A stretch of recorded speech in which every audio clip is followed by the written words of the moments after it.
দেখো বন্ধুরা, আজকে বানাবো সর্ষে বাটা দিয়ে কাতলা মাছের তেল ঝাল। দেখো, প্রথমেই কাতলা মাছগুলোকে ভালো করে ধুয়ে নুন হলুদ মাখিয়ে নিয়েছি। আর এদিকে দেখো, কড়াইতে তেল গরম হয়ে গেছে। এবার মাছগুলো একটা একটা করে ভেজে নেব লাল লাল করে, উল্টে পাল্টে ভালো করে ভেজে নেব।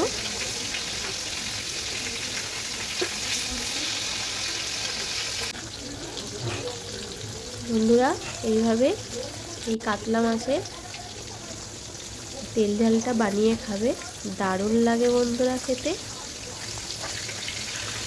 দেখো, মাছগুলোকে আগে ভালো করে ভেজে নিচ্ছি।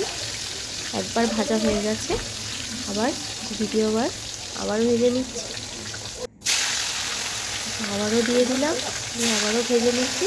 এইভাবে সব মাছগুলো লাল লাল করে ভেজে নেব, ভেজে তুলে নেব।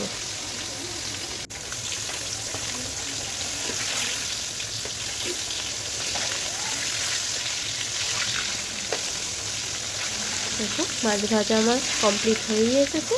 এবার মশলাটা বানিয়ে নেব।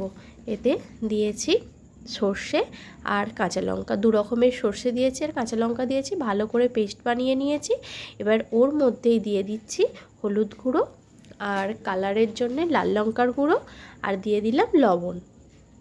দিয়ে মিক্সির বাটিটা ধুয়ে ওর মধ্যে একটু জল দিয়ে দিলাম, দিয়ে এটাকে ভালো করে মশলাটাকে একটু ফেটিয়ে নেব।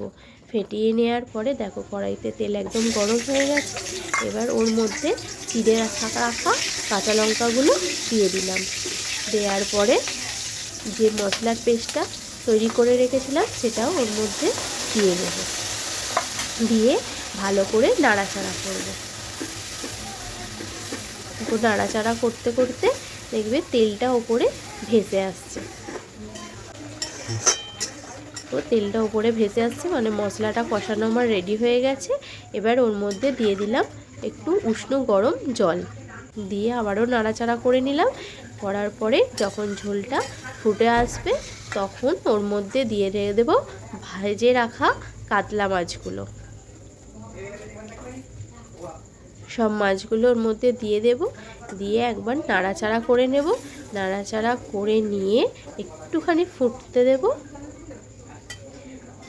ফুটে গেলে দেখো ফুটে গেছে, এবার একটু নাড়াচাড়া করে নিচ্ছি, করে নিয়ে এবার নামিয়ে নেব। ব্যাস হয়ে গেল আমার সর্ষে কাঁচা লঙ্কা বাটা দিয়ে কাতলা মাছের তেল ঝাল। বন্ধুরা, রেসিপিটা কেমন লাগলো জানিও, ভালো লাগলে অবশ্যই লাইক কমেন্ট করো।